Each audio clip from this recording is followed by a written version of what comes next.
Tiga persediaan wanita sebelum berkahwin. Yang pertama, mestilah kena sediakan mental dan juga emosi yang kuat.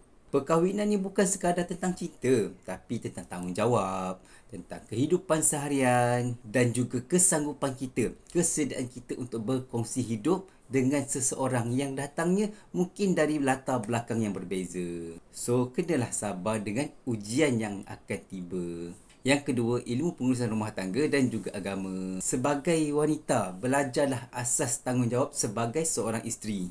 Ilmu komunikasi, ilmu urus rumah tangga dan juga pengurusan emosi dalam rumah tangga. Penting sangat-sangat ada ilmu ni. Kalau boleh sekarang ni dah mula tambah ilmu, dah mula belajar supaya nanti bila sampai satu saat dah nak bernikah tu, anda dah ready, dah ada ilmu-ilmu tu, cuma tunggu untuk dipraktikan saja. Dan juga yang ketiga, untuk wanita kalau nak berkahwin tu, anda kena jelas matlamat perkahwinan anda. Kenalah tahu nak kahwin tu sebab apa. Bukan sebab tekanan, bukan sebab orang lain suruh, bukan sebab kawan-kawan dah kahwin semuanya, tapi untuk membina sebuah kehidupan yang diredai oleh Allah Subhanahu Wa Taala, untuk memperoleh kehidupan yang lebih lengkap dan juga untuk menjadi lebih baik dari yang sebelum ni. Banyak lagi perkara-perkara yang anda perlu pelajari sebelum berumah tangga.